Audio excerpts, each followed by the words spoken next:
A pleasant day, everyone, and welcome to Parent Connections. I am Teacher Leila, your partner in parenting our Brightons. In the first episode of Parent Connections, we featured effective ways on how to make parent-teacher conferences meaningful and productive. This time, as we continue with one of our advocacies dubbed as A Better Family, we are excited to share with you some practical tips in creating a positive family environment and strong family relationships, all of which were gleaned from readings, observations, personal experiences, and wonderful stories shared by our very own Brightwoods families.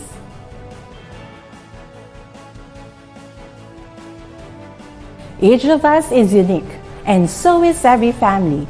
This means there is no one-size-fits-all parenting plan that's guaranteed to give us a perfectly happy and healthy family. However, there are basic steps and principles that every family can apply in order to grow better and better over time. I'm sure you'll find one or two of these tips to be tried and true, while the others might be new to you. The first one: foster open and effective communication. Communication is the foundation of all kinds of relationships. That's why it's a must for us parents to develop effective communication skills within the family. The best way to do this is by example. This reminds us to be more mindful in modeling to our children how to communicate effectively. For example, how to voice opinions and feelings without disregarding that of others. How to face and resolve conflicts without resorting to hurtful words and actions, or how to sincerely express love, appreciation, and gratitude.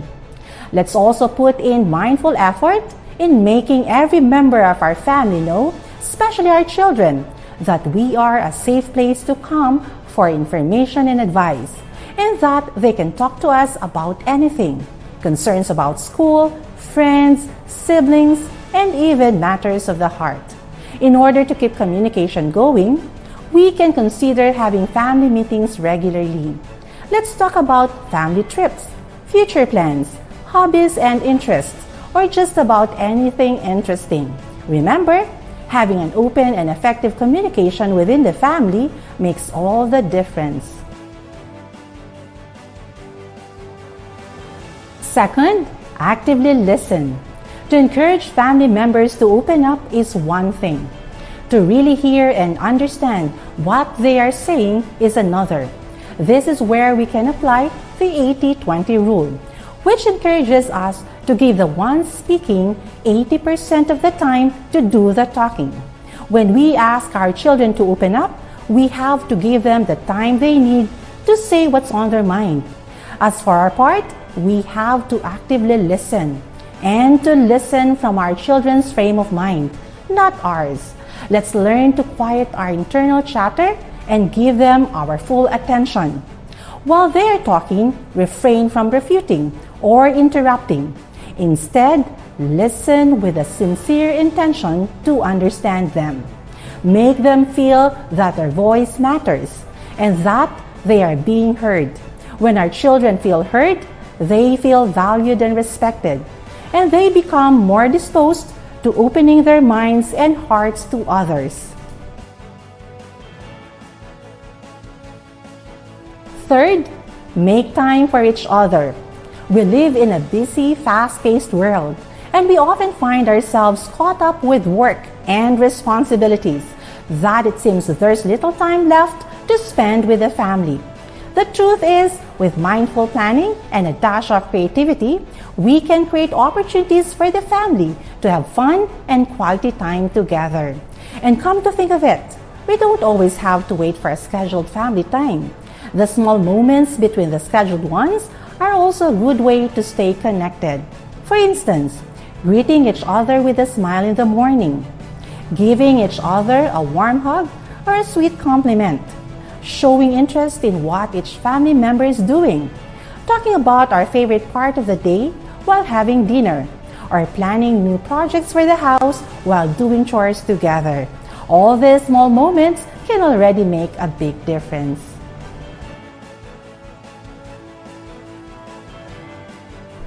Fourth, introduce new family traditions and nurture the good old ones. Family traditions are rituals that build special bonds and provide a sense of identity. They are a wonderful way to instill family values and create warm memories that will last a lifetime. I guess many of us parents have carried forward into our own families now the traditions we have experienced as children, like reading bedtime stories, going to church on Sundays, visiting our grandparents on weekends, hanging Christmas stockings for gifts, and many more. Aside from these good old traditions, we can introduce new ones that our children can appreciate, learn from, and carry on when it's their turn to build families of their own. We can try these new ideas: living love notes to your kids, planning a monthly daddy or mommy date with each child, having a show and tell night, camping in front of your Christmas tree, or choosing a community service project. Just keep in mind to choose traditions of positive impact and that teach values we want every family member to uphold. Next, laugh together. Families who laugh together have a much higher chance of enjoying life in general. A healthy dose of humor and laughter promotes good physical health, positive mindset, and an encouraging family environment. It makes our home a pleasant place to be, especially for our children. When children are raised in a family with a great sense of humor, they grow into transparent, confident, optimistic, and cheerful individuals ready to face challenges head on.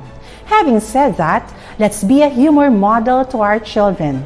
Feel free to make jokes, tell fun stories, wear silly expressions, play fun games, and share a good belly laugh with them. Once in a while, we can poke fun at one another and enjoy some good-natured teasing.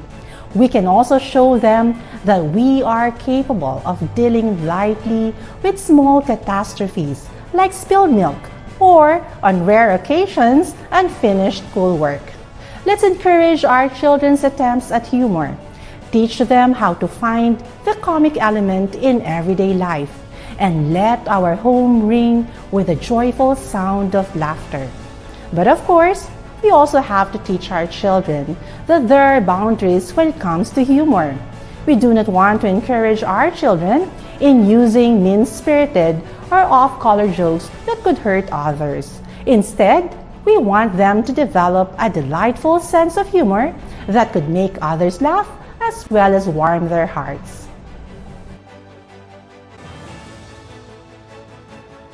Finally, look after yourself. Building a happy and healthy family is rewarding, but is ever challenging too. This is the very reason we have to practice self-care. When we take time to look after ourselves, we become more physically, mentally, and emotionally able to meet the needs of our family. Practicing self-care also models positive behavior for our children, which they can adopt and benefit from into adulthood. Family, what a joy it is to have one.